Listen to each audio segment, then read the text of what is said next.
मैं सौरमान सरस्वती क्लास से आपका हमारे YouTube चैनल पर हार्दिक स्वागत करता हूं। दोस्तों, जैसा कि हमने अपनी पिछली वीडियो में पार्ट 1 में देखा था, हरियाणा का गठन हमने शुरू किया था।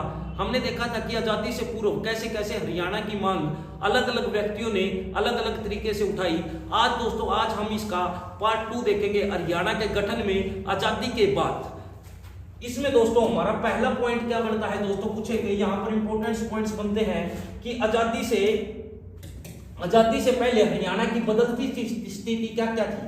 1835 से पहले हरियाणा दोस्तों मध्य प्रदेश का हिस्सा था। अगर यह बात पूछी जाए 1835 से लेकर 58 तक हरियाणा कहां रहा, उत्तर प्रदेश का हिस्सा रहा। दोस्तों इसमें एक क्वेश्चन एचएसएससी ने पूछा, 1857 की क्रांति के बाद हरियाणा किसका भाग बना, तो हम क्या कहेंगे, उत्तरी पंजाब का।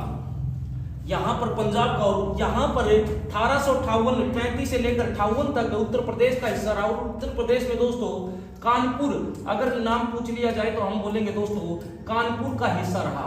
इसी के चलते हुए दोस्तों आजादी के बाद जब भारत देश आजाद हुआ, तो इसमें हमारा पहला क्वेश्चन बनता है, जब भारत देश आजाद हुआ तो पंजाब के पहले सीएम कौन बने थे दोस्तों। आजाद भारत के पहले पंजाब के पहले सीएम दोस्तों बने थे गोपीनाथ भार्गव।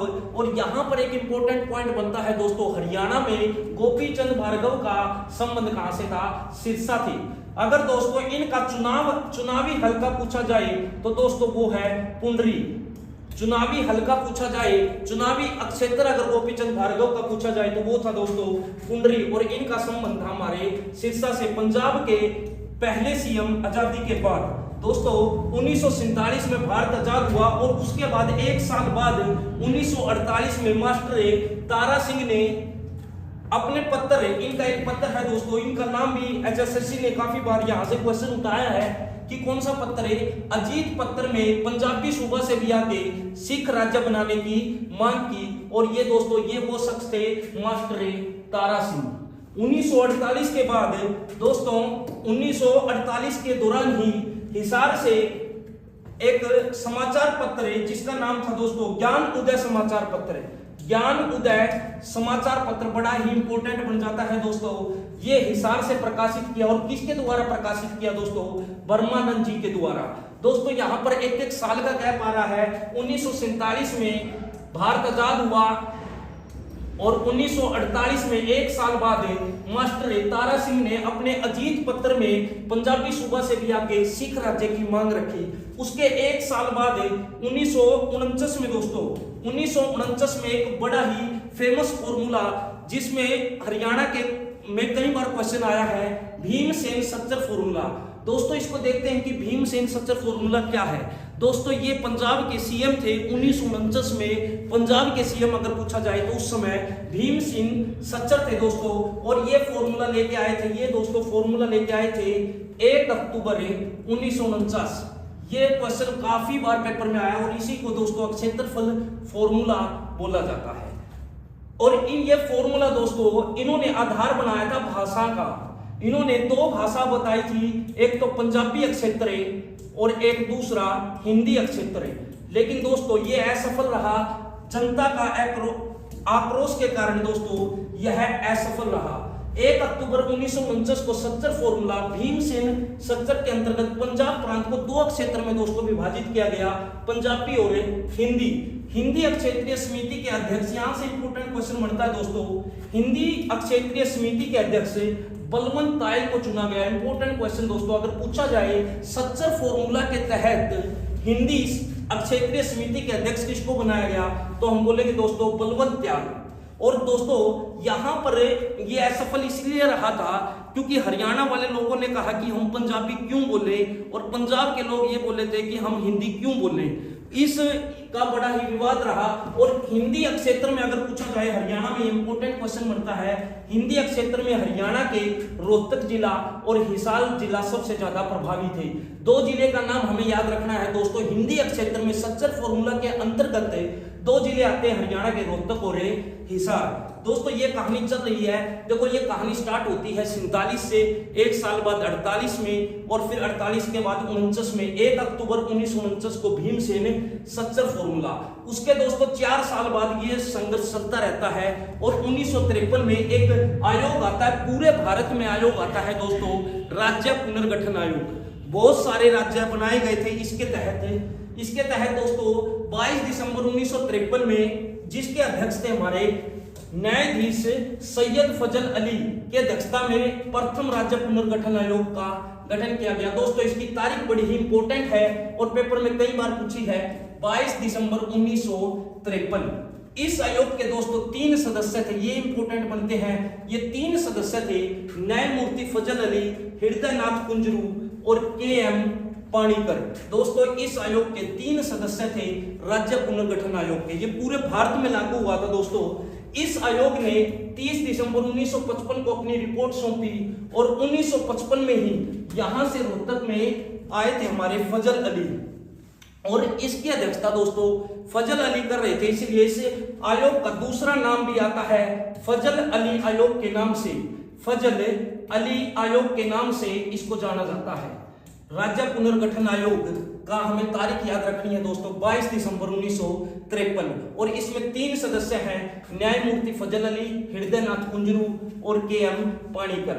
और ये भी याद रखना है कि अगर ये पूछा जाए फजल अली हरियाणा के रोहतक में कब आए थे, तो हम बोलेंगे 1955 में। दोस्तों इसके आयोग के बाद इन्होंने पूरे भारत देश में 14 राज्य और 6 केंद्र शासित प्रदेश बनाए, लेकिन दुर्भाग्यवश इन्होंने पंजाब के विभाजन की मांग को ठुकरा दिया, यानी हरियाणा को अलग करने वाली मांग को इन्होंने ठुकरा दिया। इसके तहत हमारा हरियाणा अलग नहीं हो पाया दोस्तों, ठीक है ना, इसमें। परंतु इस आयोग ने पंजाब विभाजन की मांग को ठुकरा दिया और राज्य पुनर्गठन की आयोग रिपोर्ट 1956 में पेश की गई, लेकिन परंतु यह क्या रही, असफल रही।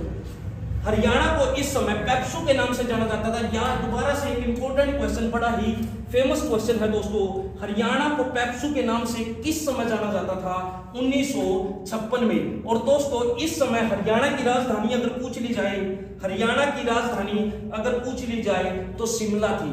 दूसरा क्वेश्चन यहां से बनता है कि पंजाब के सीएम कौन थे, तो ये थे मुख्यमंत्री प्रताप सिंह कैरो। मुख्यमंत्री प्रताप सिंह कैरो। जिस समय हरियाणा को दोस्तों पेप्सू के नाम से जाना जाता था, उस समय पंजाब के सीएम थे प्रताप सिंह कैरो 1956 में, और पेप्सू जब हरियाणा को जाना जाता था, इसकी राजधानी थी दोस्तों शिमला।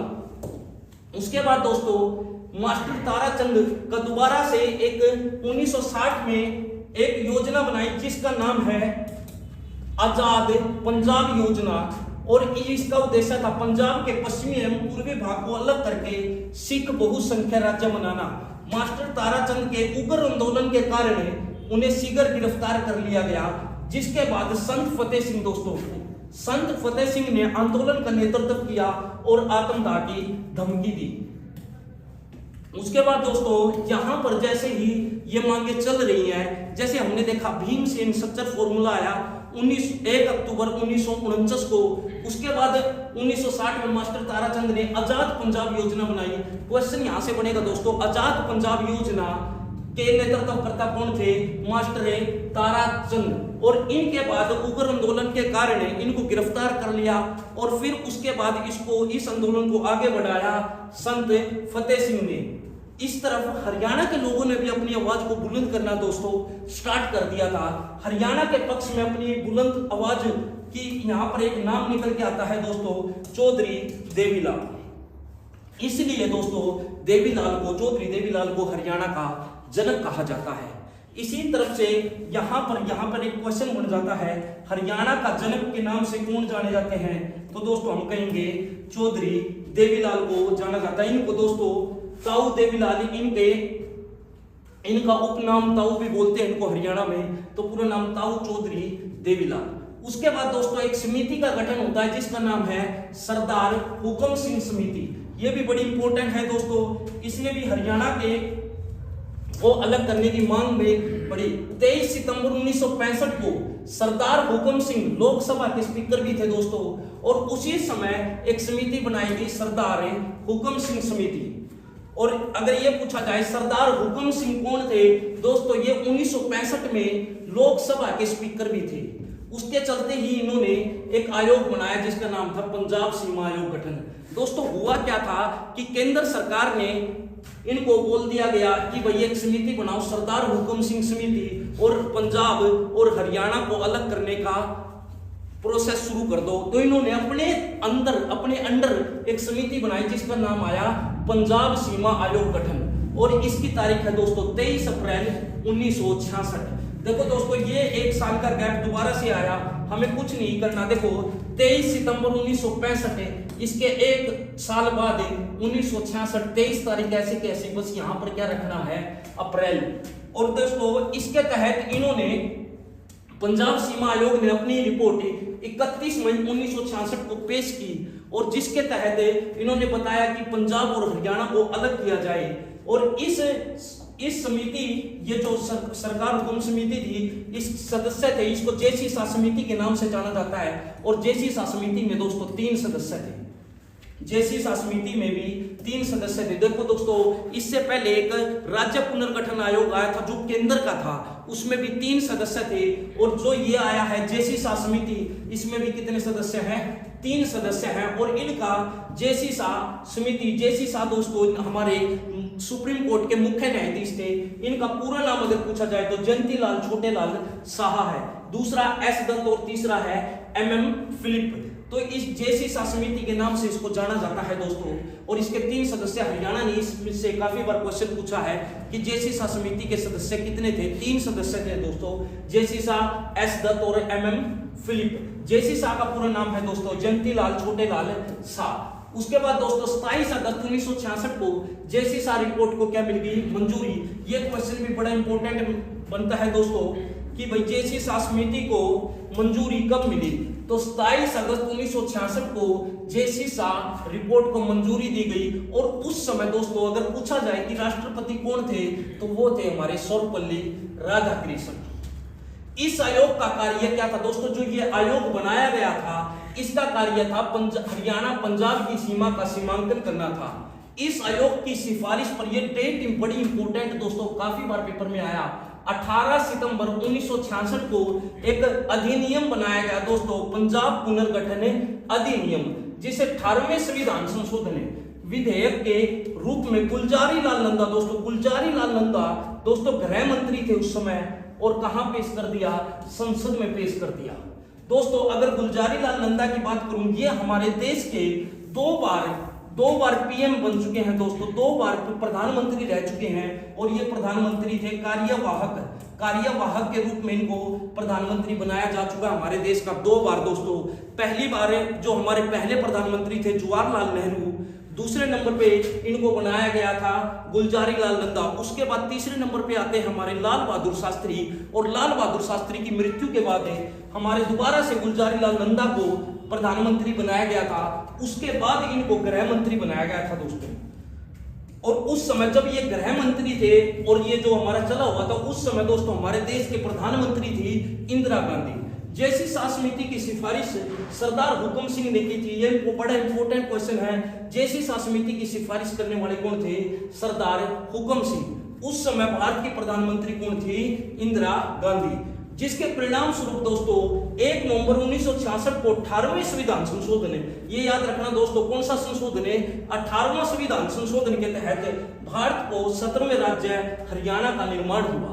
याद रखना दोस्तों, यहां से बड़ा ही इंपॉर्टेंट क्वेश्चन बढ़ता है और बच्चे बड़े कंफ्यूज होते हैं। इसमें बता देता हूं, 1 नवंबर 1966 को अगर संविधान संशोधन की बात करें तो 18वां, और राज्य की बात करें तो हरियाणा है 17वां राज्य हरियाणा बना दोस्तों।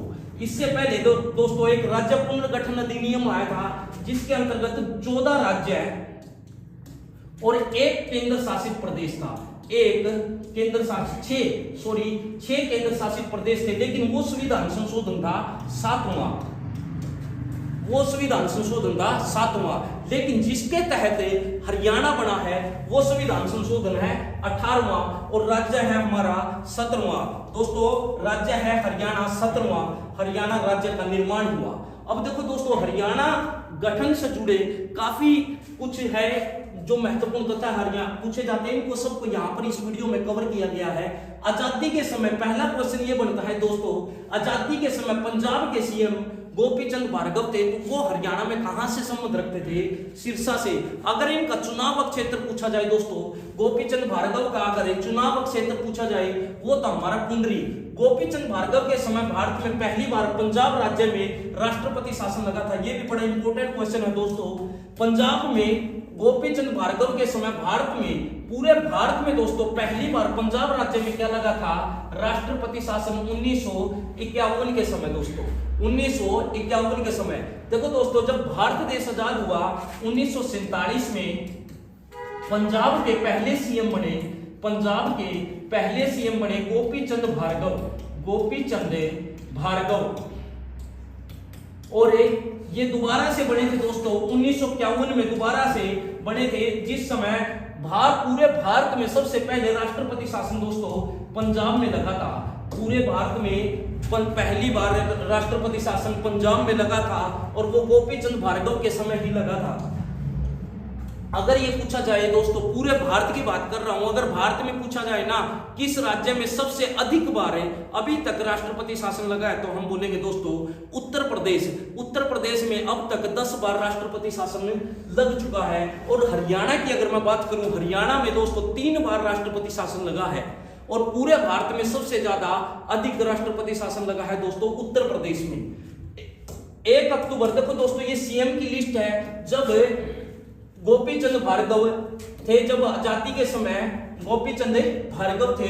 और 1 अक्टूबर 1949 70 फॉर्मूला के समय सीएम थे भीमसेन सच्चर। इन्हीं के नाम पे दोस्तों भीमसेन सच्चर फॉर्मूला आया था। उसके बाद दोस्तों 1956 ईस्वी में जब हरियाणा को पेप्सू के नाम से जाना जाता था और इसकी राजधानी थी शिमला, उस समय सीएम थे हमारे दोस्तों प्रताप सिंह कैरू। हरियाणा गठन से पहले, हरियाणा, अब देखो दोस्तों, हरियाणा गठन से पहले हरियाणा पंजाब का हिस्सा था, तो उस समय पंजाब के सीएम कौन थे अगर ये पूछ लिया जाए, तो वो थे हमारे रामकिशन, वो थे हमारे रामकिशन। यानी 1966 में जब हरियाणा बनने से पहले पंजाब के सीएम थे दोस्तों रामकिशन थे। उसके बाद हरियाणा बन गया और पंजाब के सीएम कौन बन गए? यानी गुरमुख सिंह।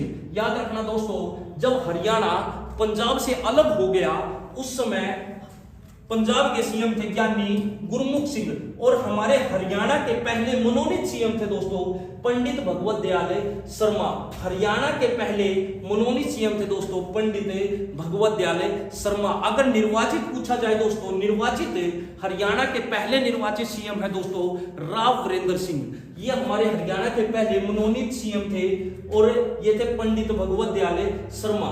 दोस्तों हमने पूरे हरियाणा को कवर किया है, पूरी 2 वीडियो में हमने इसको अच्छे से कवर किया है। हमने जो इंपॉर्टेंट पॉइंट्स में एक बार रिव्यू करवा देता हूं, रिवाइज कर लेते हैं ताकि हमें पता लग जाए कि कहां से हम चले थे। देखो दोस्तों, ये भी इंपॉर्टेंट पॉइंट्स बनते हैं इस वीडियो में, इनको नोट कर लेना। ये हरियाणा में काफी बार पूछे गए हैं। आजादी से पहले हरियाणा की बदलती स्थिति क्या थी दोस्तों? 1835 से पहले ये मध्य प्रदेश में था, 35 से 58 उत्तर प्रदेश में रहा और 1858 के बाद इसको कहां मिला दिया? पंजाब। यानी हम अगर बात करें हरियाणा का बचपन 1835 से पहले मध्य प्रदेश में गुजरा, उसके बाद 1835 से 1858 तक उत्तर प्रदेश में गुजरा और 1858 के बाद इसको पंजाब में मिला दिया गया। इसी दौरान दोस्तों भारत की आजादी के बाद की बात करूं, अगर भारत की आजादी के बाद पहले मुख्यमंत्री गोपीचंद भार्गव, जिनका संबंध दोस्तों सिरसा से है, ये सारे पॉइंट्स हमें याद रखने हैं दोस्तों। फिर एक भीमसेन सच्चर फॉर्मूला आया 1 अक्टूबर 1949। इसने 2 भागों में बांटा, एक तो पंजाबी अक्षेत्र और एक हिंदी अक्षेत्र। हिंदी अक्षेत्र की अगर मैं बात करूं, इस समिति के अध्यक्ष थे बलवंत आयल। उसके बाद दोस्तों राज्य पुनर्गठन आयोग आता है, ये पूरे केंद्र में आया था दोस्तों राज्य पुनर्गठन आयोग है, और इसके सदस्य थे दोस्तों 3, ये नाम भी बड़े इंपॉर्टेंट है, न्यायमूर्ति फजल अली, हृदयनाथ कुंजरू और के.एम. पाणिकर। इसीलिए दोस्तों इस आयोग का नाम फजल अली आयोग के नाम से भी प्रसिद्ध है। उसके बाद दोस्तों इन्होंने जो ये राज्य पुनर्गठन अधिनियम था दोस्तों पूरे भारत राज्य में, पूरे भारत देश में ये लगा था, जिसके तहत 14 राज्य और 6 केंद्र शासित प्रदेश बने। लेकिन दुर्भाग्यवश पंजाब हरियाणा से अलग की मांग इन्होंने ठुकरा दी थी दोस्तों। उसके बाद दोस्तों एक समिति बनती है सरदार हुकुम सिंह समिति, और जिन्होंने अपने अंडर एक आयोग बनाया जिसका नाम है पंजाब सीमा आयोग गठन। उसके बाद दोस्तों इसकी रिपोर्ट पेश की गई और इस जैसी समिति की सिफारिश भी किसने करी थी? सरदार हुकम सिंह। और इसमें भी कितने सदस्य हैं दोस्तों? ये तीनों हमें याद रख रहे हैं, बार बार पूछा गया है, जेसी शाह, एस दत्त और एमएम फिलिप। दोस्तों ये हमारे पूरे हरियाणा की कहानी थी, हरियाणा के गठन से लेकर हरियाणा के आजादी से लेकर पूरी हमने इस वीडियो में पूरा डिटेल किया है। दोस्तों ये हमारे 2 पार्ट हैं, जिसने पार्ट 1 नहीं देखा वो लिंक में जाकर हमारे YouTube का पहला पार्ट देख सकता है। ये इससे हमारी अगली नेक्स्ट सीरीज आपको जल्द ही आप हमारे YouTube चैनल पर मिलेगी। हमसे जुड़े रहिएगा। धन्यवाद। जय हिंद, जय भारत।